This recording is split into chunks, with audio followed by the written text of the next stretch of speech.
మరో 2 నెలల్లో పునఃప్రారంభమవుతుందని భావిస్తున్న రాయవరం మండలం చెల్లూరు సర్వరాయ షుగర్ ఫ్యాక్టరీలో నిన్న సాయంత్రం భారీ అగ్ని ప్రమాదం జరిగింది.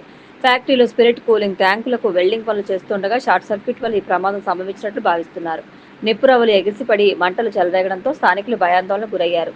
స్థానికుల సమాచారంతో అగ్నిమాపక శకటాలతో అక్కడికి చేరుకున్న అగ్నిమాపక సిబ్బంది మంటలను అదుపు చేశారు. శ్రీరామనవమి పర్వదినాన్ని పురస్కరించుకుని శ్రీరామ ఉత్సవ సమితి ఆధ్వర్యంలో శ్రీరామ శోభాయాత్ర నిన్న సాయంత్రం రాజమహేంద్రవరం పురవీధుల్లో శోభాయమానంగా సాగింది. బైకులపై జరిగిన శోభాయాత్రలో పెద్ద సంఖ్యలో భక్తులు, హిందువులు కాషాయ జెండా తలకట్టుతో పాల్గొని జై శ్రీరామ్ అంటూ నినాదాలు చేశారు. ఈ సందర్భంగా ముందుగా పుష్కర్ ఘాట్లో సాంస్కృతిక ప్రదర్శనల అనంతరం బహిరంగ సభ ఏర్పాటు చేశారు. యాత్రను ప్రారంభించిన శివస్వామి మాట్లాడుతూ మక్కా యాత్రకు ఏ విధంగా సబ్సిడీ ఇస్తున్నారో కాశీ, చార్ధాం, మానస సరోవర్ యాత్రలకు కూడా సబ్సిడీ సాధించుకోవడానికి ఐక్యంగా సాగే ఇలాంటి శోభాయాత్ర వేదిక కాగలదని ఆయన అన్నారు. కులాల పరంగా, వర్గాల పరంగా విడిపోకుండా హిందువులంతా ఐక్యంగా ఉంటేనే అనుకున్నది సాధించుకోగలమని అన్నారు. దేశంలో 2014కు ముందు ఒక రకమైన పాలన సాగితే 2014 తర్వాత దేశంలో మరో లెక్కన పాలన చూస్తున్నామని ఆయన పేర్కొన్నారు. అందుకే హిందువులు మరింత సంఘటితమై మన హక్కులు సాధించుకోవాల్సిన అవసరం ఉందన్నారు.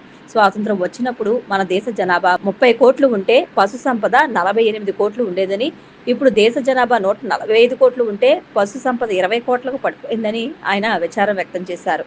ఆర్ఎస్ఎస్ నాయకుడు బయ్యా వాసు, శ్రీరామ ఉత్సవ సమితి అధ్యక్షుడు పతివాడ రామరాజు, నూజిళ్ల శ్రీనివాస్ శ్రీరామ శోభాయాత్ర స్వీయ గీతాన్ని ఆలపించారు. MLC Soma Veerraju, city MLA Adarshi Srinivas, మాజీ ఎంపీ మార్కాని పరత్రాం, టీడీపీ నాయకుడు doctor Gorantla Raviram Kiran, Janasena city incharge Anusri Satyanarayana, RSS ప్రాంత కార్యకారిణి ఓలేటి సత్యనారాయణ, జిల్లా బీజేపీ అధ్యక్షుడు పిక్కి నాగేంద్ర తదితరులు పాల్గొన్నారు.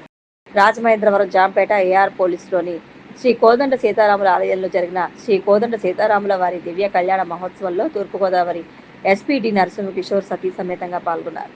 ఎస్పీ డి నరసింహకిషోర్ ఆయన సతీమణి లావణ్య వధూవరులుగా పీటల మీద కూర్చుని ప్రత్యేక పూజలు నిర్వహించారు. శ్రీరాముడు సత్యం, ధర్మం మరియు నీతికి చిహ్నమని, ఆయన స్ఫూర్తి ఆశీస్సులతో ప్రతి ఒక్కరి జీవితాల్లో ఆనందం వెల్లివిరియాలని, ప్రతి ఒక్కరూ కుటుంబ సభ్యులతో పిల్లా పాపలతో కలిసిమెలిసి ఆనందంగా జీవించాలని ఆకాంక్షించారు. వైభవంగా జరిగిన ఈ కళ్యాణ మహోత్సవ కార్యక్రమంలో additional SP L Chenchi Reddy, SB DSP Ramakrishna, ఇతర పోలీసు అధికారులు, సిబ్బంది పాల్గొన్నారు. రాజమహేంద్రవరం కాకినాడ పోర్టు మధ్య తాత్కాలికంగా నడుస్తున్న రైలు ఇకపై మేము శాశ్వత సర్వీస్గా నడవనున్నట్లు రాజమహేంద్రవరం ఎంపీ దగ్గుబాటి పురంధరేశ్వరి వెల్లడించారు. తన అభ్యర్థనను మన్నించి రైల్వే శాఖ మంత్రి అశ్విని వైష్ణవ్ ఈ రైలును శాశ్వతంగా నడపాలని నిర్ణయించడం పట్ల సంతోషం వ్యక్తం చేస్తూ మంత్రికి కృతజ్ఞతలు తెలియజేశారు.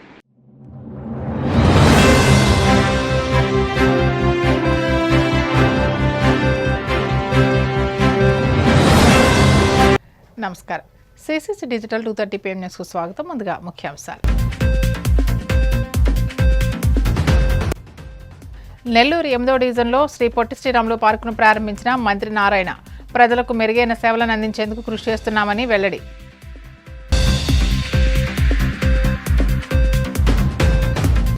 పలు కీలక నిర్ణయాలకు కేబినెట్ ఆమోదం. మంత్రిమండలి సమావేశం వివరాలు మీడియాకు వెల్లడించిన మంత్రి కొలుసు పార్థసారథి. విద్యను వ్యాపారంగా మార్చేసి జేబులు నింపుకోవడమే ధ్యేయంగా యూనివర్సిటీ అధికారులు బరితెగిస్తున్నారు. వైసీపీ విద్యార్థి విభాగం వర్కింగ్ ప్రెసిడెంట్ రవిచంద్ర ధ్వజం. తిరుమల శ్రీవారిని దర్శించుకున్న పలువురు సినీ రాజకీయ ప్రముఖులు. ఆలయ మర్యాదలతో స్వాగతం పలికిన అధికారులు.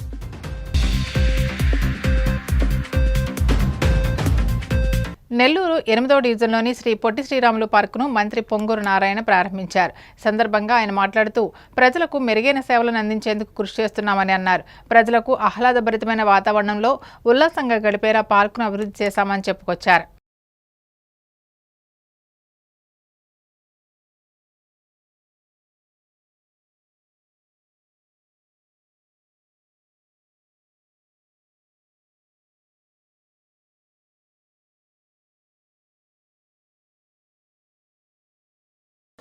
ప్రతి 5 మీటర్లకు ఒక చెట్టు వేసే విధంగా ఒక ప్రాజెక్ట్ టేకప్ చేసి ఈరోజు దాదాపు అన్ని వార్డుల్లో వేస్తున్నారు. అదేవిధంగా 2017లో వచ్చిన తుఫానుతో నెల్లూరు నగరం సగం మునిగిపోతే అటువంటి పరిస్థితి మళ్ళా రాకూడదని 50 కోట్ల రూపాయలతో డ్రైన్స్ అన్నిటిని యాక్చువల్గా రెనోవేట్ చేసి వాటికి 2 పక్కల కాంక్రీట్ వాల్ కట్టి పైన స్లాబ్ వేస్తున్నారు. అదేవిధంగా స్కూల్స్ 15 స్కూల్స్ని టేకప్ చేసి 15 స్కూల్స్ని విఆర్ఐ స్కూల్ మోడల్లో చేస్తున్నాం. ఈ విధంగా అనేక కార్యక్రమాలు. అదేవిధంగా చక్కగా ₹2కి 20 లీటర్లు ఇచ్చే ప్రాజెక్ట్ని 2014-19లో తెస్తే ఎన్టీఆర్ సుజల గత ప్రభుత్వం ఆపేసింది. దాన్ని కూడా యాక్చువల్గా టేకప్ చేసి 3 లక్షల లీటర్లు పర్ డే నెల్లూరు సిటీలో ప్రజలకు అందించే విధంగా ప్రోగ్రాం జరుగుతుంది. వీటితో పాటు ప్రజలు కోరుకునేది పార్కుల కోసంగా 50 పార్కులు నెల్లూరులో టేకప్ చేసాం. 1, 2 కాదు, 50 పార్కులు టేకప్ చేసాం. అందులో 45 పార్కులు అయిపోయినాయి. ఈరోజు ఇది చూస్తే ఈ పార్కుని చాలా చక్కగా తయారు చేసి రియల్ ఐఎమ్ వెరీ హ్యాపీ. నేను ఇంత బాగా తయారు చేసిన ఎక్స్పెక్ట్ చేయాల. ఒకప్పుడు నేను ఇక్కడికి వచ్చినప్పుడు ఈ స్థలం అంతా భయంకరంగా ఉండింది. ఆ రోజు ఇక్కడ ఉన్న ప్రజానాయకులు, ప్రజాప్రతినిధులు ఎవరైతే ఉన్నారో వాళ్ళందరూ మాకు ఒక మంచి పార్క్ చేసి పెట్టింది సార్, చుట్టుపక్కల ఉన్న పిల్లలకి ఆడుకోవటానికి ఉంటుంది, వాకింగ్ చేయడానికి ఉంటుంది అంటే వెంటనే ఆ రోజు శాంక్షన్ చేయటం, దాన్ని చాలా చాలా చాలా బాగా చేశారు. వాళ్ళందరినీ అప్రిషియేట్ చేస్తున్నారు. 50 పార్కులు, 45 పూర్తయినాయి. మరొక 5 పార్కులు కావాలి.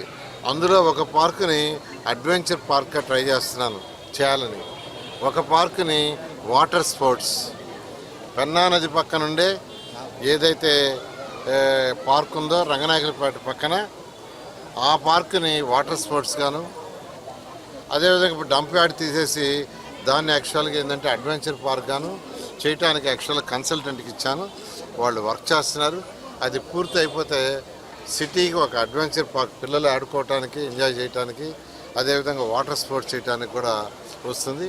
ఈ విధంగా అనేక కార్యక్రమాలు గత ప్రభుత్వం చేసిన అనేక అవకతవకలున్నా, అదేవిధంగా ఫైనాన్షియల్గా మోస్ట్ ఇండిసిప్లిన్గా చేసిన గత ప్రభుత్వం, ఆర్థిక వ్యవస్థని అస్తవ్యవస్థగా తయారు చేసిన ఈ ప్రభుత్వం రాగానే ఈ ఆర్థిక వ్యవస్థని గౌతమ్ ముఖ్యమంత్రి గారు ఇయర్ బై ఇయర్ యాక్చువల్గా దాన్ని ఖజానాని ఇబ్బంది లేకుండా చేసుకుంటూ వస్తూ గత ప్రభుత్వం చేసిన అప్పులు కడుతూ కేంద్ర ప్రభుత్వం ఇచ్చిన ఏదైతే ప్రాజెక్టులు ఉన్నాయో వాటికి రాష్ట్ర ప్రభుత్వం మ్యాచింగ్ ఫండ్ ఇస్తూ ఈరోజు మరొక పక్క సంక్షేమాలు ఏదైతే సంక్షేమాలు ఎలక్షన్ ముందు చెప్పామో మాట తప్పకుండా అటు పెన్షన్స్ కావచ్చు, రైతులకు ఇచ్చే రుణమాఫీ కావచ్చు, అదేవిధంగా తల్లికి వందనం కావచ్చు, ఇట్లా అనేక సంక్షేమ కార్యక్రమాలు చేస్తూ ఈరోజు ముందుకు పోతున్నాం. నేను ఒక్కటే నెల్లూరు ప్రజలకి, నెల్లూరు కాన్స్టిట్యున్సీ ప్రజలకి, సిటీ ప్రజలకు చెప్పేది, కొద్ది రోజులు ఓపిక పట్టండి. మీకు ఏదైతే మాట ఇచ్చామో దానికంటే డబుల్గా నెల్లూరు సిటీకి, ఎందుకంటే 50 పార్కులు టేకప్ చేస్తాను నేను చెప్పలా. ఏదైతే నెల్లూరు సిటీలో పారుతున్న డ్రైన్స్ ఏదైతే ఉండో 50 కోట్లు తెచ్చి పెడతానని నేను చెప్పలా. ఎండ్ రోడ్ వేస్తాను చెప్పనుగా, కానీ ప్రజలకు అవసరం. ఒక సిటిజన్స్కి ఏం కావాలో అవన్నీ, ఒక మున్సిపాలిటీలో ఏం కావాలో అవన్నీ ఐడెంటిఫై చేసి అధికారులకు ఆదేశించేస్తున్నాం. ఎంతో వేగవంతంగా చేస్తున్నారు. కాబట్టి ప్రతి ఒక్కరు నేను ఒకటే రిక్వెస్ట్ చేసేది, కొద్ది సమయం ఓపిక పడితే ఏదైతే ప్రజలకు మాట ఇచ్చామో. ముఖ్యమంత్రి చంద్రబాబు అధ్యక్షతన జరిగిన రాష్ట్ర మంత్రిమండలి సమావేశం పలు కీలక నిర్ణయాలకు ఆమోదం తెలిపింది.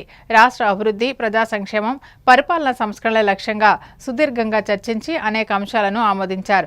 అమరావతిని శాశ్వత రాజధానిగా సుస్థిరం చేసేలా అసెంబ్లీలో తీర్మానం ప్రవేశపెట్టడం, న్యాయ వ్యవస్థను బలోపేతం చేస్తూ 96 కొత్త కోట్లు, 1730 ఉద్యోగాలను సృష్టించడం, వడ్డేర సామాజిక వర్గానికి క్వారీలో రిజర్వేషన్లు, ఆస్తి పన్ను, వడ్డీ మాఫీ వంటి సంచలన నిర్ణయాలు తీసుకున్నారు. సమావేశం అనంతరం మంత్రి కొలుసు పార్థసారథి మీడియాకు వివరాలు వెల్లడించారు.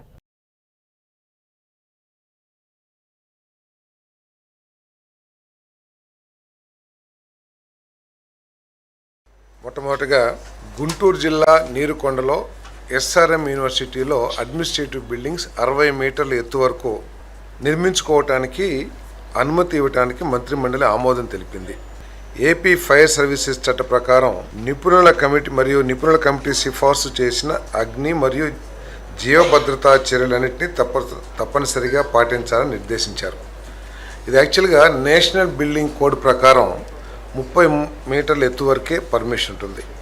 కానీ ఎక్కువ అవైలబిలిటీ లేకపోవటం మూలంగా 60 మీటర్స్ అడ్మినిస్ట్రేటివ్ బిల్డింగ్స్ నిర్మించుకోవాలని చెప్పేసి వారు కోరిన మేర ఒక ఎక్స్పర్ట్ కమిటీని వేసి ఉన్న ఆచరణలో ఉన్న రూల్స్ అండ్ రెగ్యులేషన్స్ అన్నింటినీ కూడా ఫైర్కి సంబంధించి కానివ్వండి, లేకపోతే ఇంకా అన్ని విషయాల మీద చర్చించి డిస్కస్ చేసి దీనికి ఆమోదం మున్సిపల్ అడ్మినిస్ట్రేషన్ శాఖ, తర్వాత అగ్నిమాపక శాఖలతో చర్చించి ఈ అనుమతి ఇచ్చారు. దానికి కేబినెట్ ఆమోదం తెలిపిందని చెప్పేసి మనం చేస్తాం. అదేవిధంగా గౌరవ హైకోర్టు ప్రతిపాదించిన విధంగా 96 కొత్త కోర్టులు ఏర్పాటు చేయడానికి మరియు వాటికి నామకరణ చేయడానికి additional district and session judge court, civil judge court, civil judge కోర్టుకు అవసరమైన 1730 పోస్టులు సృష్టించడానికి, ప్రతి కోర్టులో మసాల్చీ సేవలను అడ్మినిస్ట్రేషన్ ఖర్చులో భాగంగా అవసరం మేరకు వినియోగించుకోవడానికి మరియు న్యాయాధికారుల పోస్టుల సంఖ్యను సంబంధిత కేడర్స్ స్ట్రెంత్లో చేర్చడానికి మంత్రిమండలి ఆమోదం తెలిపింది. సుప్రీంకోర్టు ఉత్తర్వుల ప్రకారం, డైరెక్షన్స్ ప్రకారం సివిల్ కేసులు కానివ్వండి, క్రిమినల్ కేసులు కానివ్వండి 5 సంవత్సరాలకి మించి ఉండకూడదు అని చెప్పేసి కొన్ని నిబంధనలు, కొన్ని డైరెక్షన్స్ ఇవ్వటం జరిగింది. అంతేకాకుండా ప్రతి 10 లక్షల జనాభాకి 50 మంది జడ్జీలు ఉండాలని కూడా ఒక నిబంధన సుప్రీంకోర్టు నిబంధన ఉంది. దీని ప్రకారం ఏంటంటే 2019 చూసినట్లయితే 597 మంది జడ్జిలు, 5,38,020 కేసులు పెండింగ్.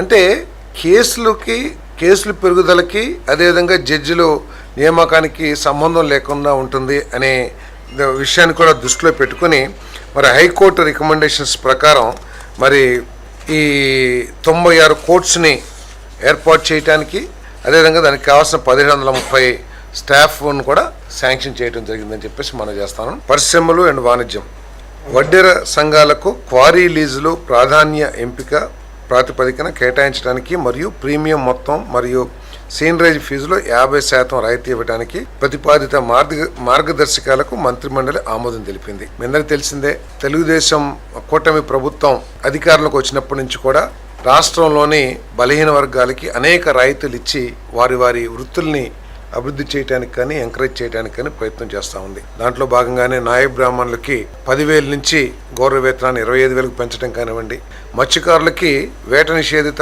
సమయంలో 10,000 నుంచి 20,000 పెంచడం కానివ్వండి, మరి నాయ బ్రాహ్మణులకి షాప్ పెట్టుకుంటే 200 యూనిట్లు ఫ్రీగా, మరి పద్మశాలలకి హ్యాండ్లూమ్ అయితే 200 యూనిట్లు, పవర్లూమ్ అయితే 500 యూనిట్లు, మరి గౌడ సోదరులకి వైన్ షాప్స్లో, బార్స్లో 10% రిజర్వేషన్. సో ఈ విధంగా బలహీన వర్గాల్ని ఆర్థికంగా బలోపేతం చేయడానికి, వారికి సాధికారత సాధించడానికి ఈ ప్రభుత్వం కట్టుబడిందని చెప్పేసి మనం చేస్తాను. అదే ఎన్నికల్లో ఇచ్చిన హామీ మేరకు మరి ఈరోజు వారికి 15% క్వారీలని రిజర్వ్ చేయాలని చెప్పేసి ఏదైతే ప్రతిపాదన వచ్చిందో దాన్ని ఆమోదించడం జరిగిందని చెప్పేసి మనం చేస్తాను.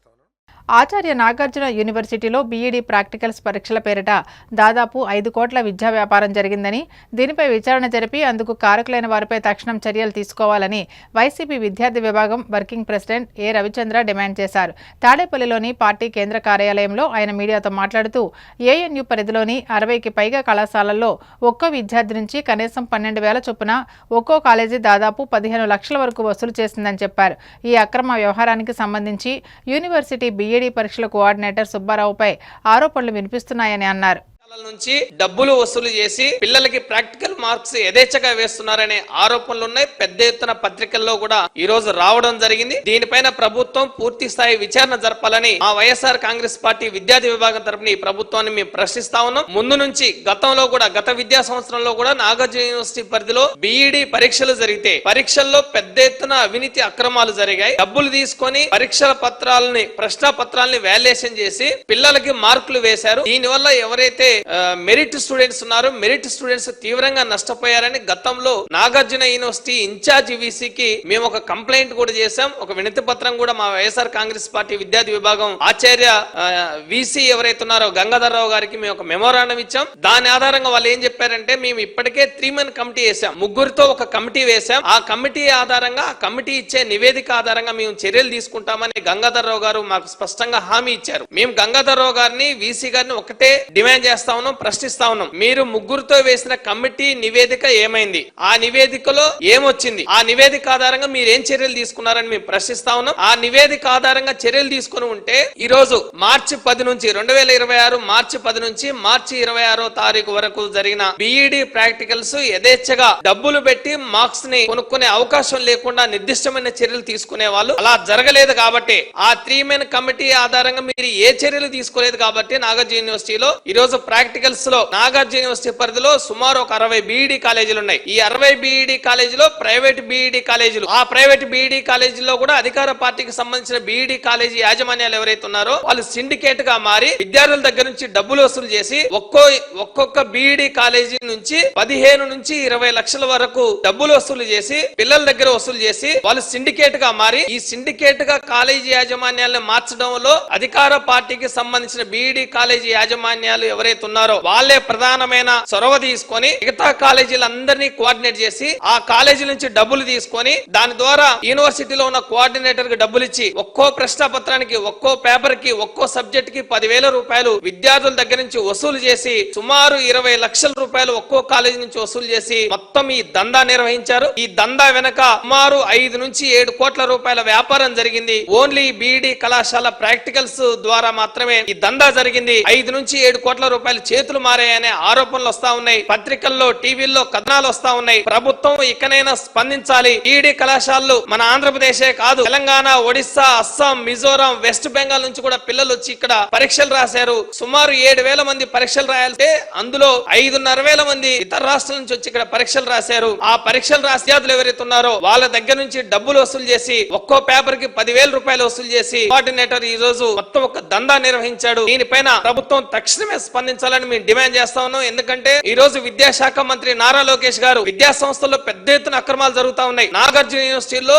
ఇది ఒక్కటే కాదు, గతంలో కూడా ఇటువంటి పరిణామాలు అనేకం జరిగాయి. మీరేం చర్యలు తీసుకున్నారు? మీరు విద్యాశాఖ మంత్రిగా తన బాధ్యతని విస్మరించి నారా లోకేష్ గారు ఒక సీఎం లాగా, షాడో సీఎం లాగా ఈ రాష్ట్రంలో వ్యవహరిస్తా ఉన్నారు. ఇది చాలా దుర్మార్గమైంది. విద్యార్థుల జీవితాలతోటి చెలగాటం ఆడుకునే ఇటువంటి చర్యల్ని మేము తీవ్రంగా ఖండిస్తూ దీనిపైన పూర్తి విచారణ చేయాలి. నారా లోకేష్ గారు రాజీనామా చేయాలి. ఆయన విద్యాశాఖ మంత్రిగా అనర్హుడు, పనికిరాడు. ఇటువంటి పదే జరుగుతా ఉంటే గతంలో కమిటీ వేస్తే ఆ కమిటీ మీద ఏం చర్యలు తీసుకున్నారని మానిటరింగ్ విద్యాశాఖ నుంచి లేదు, విద్యాశాఖ మంత్రి నుంచి లేదనేది చాలా స్పష్టంగా ఎదురవుతా ఉంది. ప్రాక్టికల్స్ లో మారిన ఈ డబ్బుల దందా వ్యవహారం పైన ప్రభుత్వం పూర్తి విచారణకు ఆదేశించి బాధ్యులపైన చర్యలు తీసుకోవాలి. లేని పక్షంలో పెద్ద ఎత్తున మేము మా వైఎస్ఆర్ కాంగ్రెస్ పార్టీ విద్యార్థి విభాగం తరపున ఉద్యమిస్తామని ఈ సందర్భంగా హెచ్చరిస్తా ఉన్నాం. శ్రీరాముడు ధర్మానికి ప్రతీక అని, ఆయన జీవితం ప్రతి ఒక్కరికి ఆదర్శమని ఏపీ అబ్కాబ్ చైర్మన్ గన్ని వీరాంజనేయులు అన్నారు. ఏలూరు జిల్లా భీమడోలు గ్రామంలోని శ్రీ సీతారామ ఆలయాలను స్థానిక ప్రజాప్రతినిధులు, కూటమి శ్రేణులతో కలిసి గన్ని సందర్శించారు. సందర్భంగా ఆలయాల్లో విశేష పూజలు నిర్వహించగా నిర్వాహకులు ఆయనను సత్కరించారు. అనంతరం ఆయన మాట్లాడుతూ శ్రీరాముడు ధర్మానికి ప్రతీక అని, ఆయన జీవితం ప్రతి ఒక్కరికి ఆదర్శమని పేర్కొన్నారు. సమాజంలో నైతిక విలువలు పెంపొందించడానికి శ్రీరాముని ఆచరణ ఎంతో అవసరమన్నారు.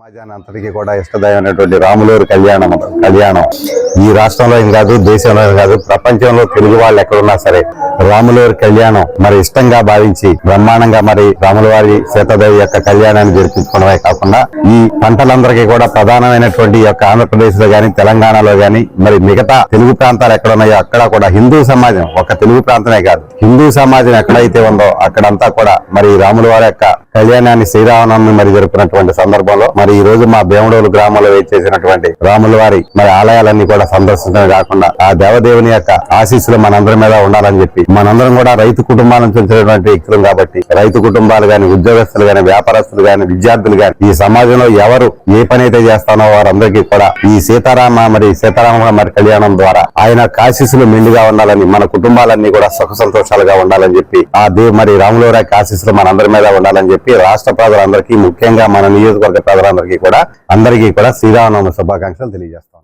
నాటక కళా ప్రయోజనాలను ప్రజల వద్దకు తీసుకుని పోవడానికే ప్రపంచ రంగస్థల దినోత్సవం ప్రతి ఏటా జరుపుతారని మానవతా సంస్థ ప్రెసిడెంట్ డాక్టర్ గాదిరాజు రంగరాజ్ అన్నారు. పశ్చిమ గోదావరి జిల్లా ఉండి మండలం చెరుకువాడలో మానవతా స్వచ్ఛంద సేవా సంస్థ ఆధ్వర్యంలో ప్రపంచ రంగస్థల దినోత్సవ వేడుకలు ఘనంగా నిర్వహించారు. గ్రామ సర్పంచ్ కొండవేటి సాంబశివరావు మాట్లాడుతూ కళాకారులను ఆదరించాలని, కళలను పోషించాలని అన్నారు. అర్తమూరు కలిసిపూడి ఎంపీటీసీ దంగేటి రామలింగేశ్వరరావు, కవి, నటుడు హెచ్ఎం కొల్లాబత్తుల సూర్యకుమార్ మాట్లాడుతూ ప్రభుత్వం మండల కేంద్రాల్లో ఒక వేదిక నిర్మించాలని సూచించారు.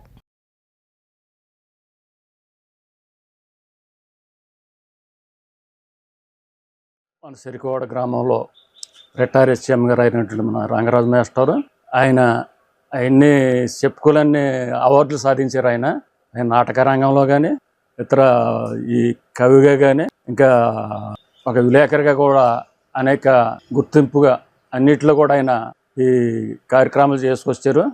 అలాగే ఈ మధ్యకాలంలో మైసూరు యూనివర్సిటీలో ఈయనకి ఈ వీటి మీద ఈ నాటక రంగం మీద పరిశోధన చేసినటువంటి వ్యక్తిగా ఒక గవర్నర్ చేతుల మీద ఒక డాక్టరేట్ అనేది ఆయనకి బహుమానంగా తీసుకురావడం జరిగింది. గాదిరాజు రంగరాజు మాస్టర్ మంచి మహోన్నతమైన వ్యక్తి.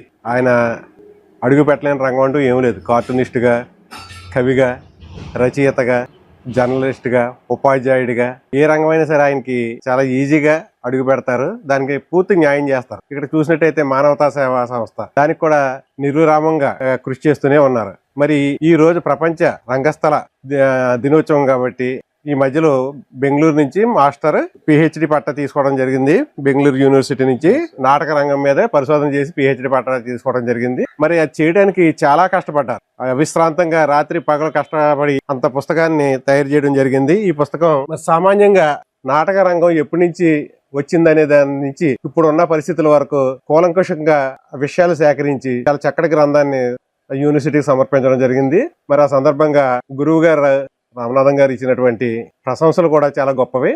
ఈ సందర్భంగా మేము కోడూరు మండలం నుంచి వచ్చి ఇక్కడ సత్కరించడం జరిగింది మాస్టర్ని. నమస్కారం. ఈ రోజు ప్రపంచ రంగస్థల దినోత్సవం సందర్భంగా మరి మేమందరం కూడా మంచి నటుడు, మంచి నాటకీయ వ్యక్తి అయినటువంటి మరి అలాగే డాక్టరేట్ పొందిన డాక్టర్ గాదిరాజు రంగరాజు గారిని సత్కరించుకోవడానికి మేమందరం రావడం జరిగింది. ఆయన ఎన్నో నాటక రంగాల్లో పరిశోధనలు చేసి ఆయన పిహెచ్డి తీసుకుని కర్ణాటక నుంచి పిహెచ్డి తీసుకుని ఆయన ఎంతో ఉన్నతమైన వ్యక్తి. అలాగే మాకు మానవతలో కూడా అధ్యక్షులుగా చేస్తున్నారు. అలాగే మళ్ళీ లయన్స్ క్లబ్ లో కూడా ఆయన అధ్యక్ష పదవి చేస్తున్నారు. ఇలాంటి కార్యక్రమాలు ఆయన ఎన్నో బోల్డ్ చేస్తున్నారు. అలాగే మరిన్ని కార్యక్రమాలు చేయాలని ఈ రోజు వరల్డ్ థియేటర్స్ డే. ఈ సందర్భంగా ప్రపంచవ్యాప్తంగా ఉన్న రంగస్థల నటులందరికీ కూడా శుభాకాంక్షలు తెలియజేసుకుంటూ ఉండి మానవతా ఆధ్వర్యంలో ఈ కార్యక్రమం జరుగుతుంది. ముందుగా నాకు జన్మనిచ్చిన తల్లిదండ్రులు, నాకు విద్యాబుద్ధులు నేర్పిన గురుదేవులు, అలాగే నా మిత్రులకు, శ్రేయోభిలాషులందరికీ కూడా కృతజ్ఞతలు తెలియజేసుకుంటున్నాను.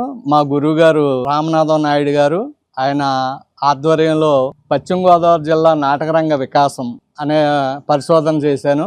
ఇది జిల్లాలో తొలి పరిశోధన గ్రంథం. అదృష్టం నాకు దక్కింది. మరి ఈ రోజు రంగస్థలం దినోత్సవం సందర్భంగా నన్ను సత్కరించిన పోడూరు చింతల గారు పాఠశాల హెడ్ మాస్టర్ కొల్లాబత్తుల సూర్యకుమార్ గారు, అలాగే గ్రామ ప్రథమ పౌరులు మా గ్రామ సర్పంచ్ కొండవేటి సాంబశివరావు గారు, అలాగే అత్తమూరు కలిసిపూడి ఎంపీటీసీ సభ్యులు మా మిత్రులు దంగేటి రామలింగేశ్వరరావు గారికి ఈ సందర్భంగా హృదయపూర్వక ధన్యవాదాలు తెలియజేస్తాను. విశాఖలో ఊహించని ఘటన చోటు చేసుకుంది. మతిస్థిమితంలోని ఓ వ్యక్తి ప్రయాణికులతో కిక్కిరిసి ఉన్న ఆర్టీసీ బస్సును సుమారు కిలోమీటర్ దూరం నడపడంతో అందులోని వారు తీవ్ర భయాందోళనకు గురయ్యారు. చోడవరం వెళ్లేందుకు 60 మంది ప్రయాణికులతో బస్సు ఆర్టీసీ కాంప్లెక్స్ నుంచి బయలుదేరింది. కొన్ని నిమిషాల్లోనే స్థానిక ఎల్ఐసి భవనం వద్దకు రాగానే టికెట్ల కోసం డ్రైవర్ పిఏ రావు బస్సును రోడ్డు పక్కన ఆపి కిందకు దిగారు. కండక్టర్ విఎస్ లక్ష్మి బస్సులో టికెట్లు ఇస్తున్నారు. ఇదే అదనుగా భావించిన ఓ వ్యక్తి డ్రైవర్ సీట్లోకి ఎక్కి బస్సు నడపడం ప్రారంభించాడు. డ్రైవర్ మారిన విషయాన్ని ప్రయాణికులు మొదట గమనించలేదు. అయితే బస్సు వెళ్లాల్సిన మార్గంలో కాకుండా వేరే రూట్లో వెళ్తుండటంతో అనుమానం వచ్చి చూడగా డ్రైవింగ్ సీట్లో అపరిచిత వ్యక్తి ఉండడాన్ని చూసి ఉలిక్కిపడ్డారు. వెంటనే ప్రయాణికులంతా భయంతో గట్టిగా కేకలు వేయడం మొదలుపెట్టారు. దీంతో కంగారు పడిన ఆ వ్యక్తి ముందు వెళ్తున్న కారును ఢీకొట్టాడు. పూర్ణ మార్కెట్ వద్ద ప్రయాణికులు, స్థానికులు కలిసి బస్సును బలవంతంగా ఆపించారు. సమాచారం అందుకున్న పోలీసులు అక్కడికి చేరుకుని నిందితుడిని అదుపులోకి తీసుకున్నారు. కలియుగ ప్రత్యక్ష దైవం తిరుమల శ్రీ వెంకటేశ్వర స్వామివారిని పలువురు సినీ రాజకీయ ప్రముఖులు దర్శించుకున్నారు. వీఐపీ విరామ దర్శన సమయంలో సినీ నటుడు సంపత్ రాజ్, టీడీపీ ఎమ్మెల్యేలు ధూళిపాల నరేంద్ర కుమార్, బొండా ఉమ తదితరులు వేరువేరుగా స్వామివారి సేవలో పాల్గొని మొక్కులు చెల్లించుకున్నారు. దర్శనానంతరం వీరికి రంగనాయకుల మండపంలో వేద పండితులు వేదాశీర్వచనం అందించగా ఆలయ అధికారులు స్వామివారి తీర్థ ప్రసాదాలు అందజేసి పట్టు వస్త్రంతో సత్కరించారు.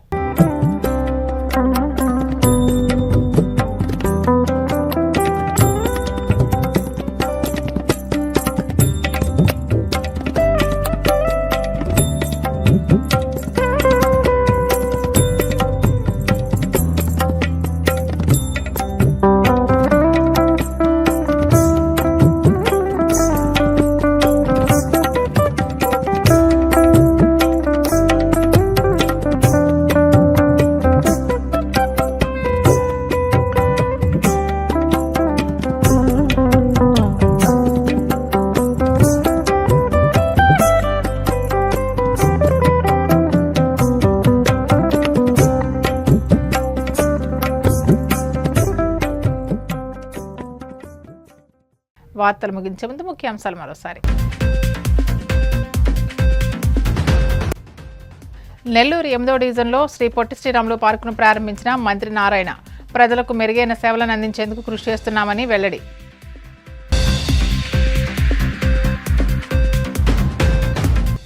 పలు కీలక నిర్ణయాలకు కేబినెట్ ఆమోదం. మంత్రిమండలి సమావేశం వివరాలు మీడియాకు వెల్లడించిన మంత్రి కొలుసు పార్థసారథి. విద్యను వ్యాపారంగా మార్చేసి జేబులు నింపుకోవడమే ధ్యేయంగా యూనివర్సిటీ అధికారులు బరితెగిస్తున్నారు. వైసీపీ విద్యార్థి విభాగం వర్కింగ్ ప్రెసిడెంట్ రవిచంద్ర ధ్వజం. తిరుమల శ్రీవారిని దర్శించుకున్న పలువురు సినీ రాజకీయ ప్రముఖులు. ఆలయ మర్యాదలతో స్వాగతం పలికిన అధికారులు.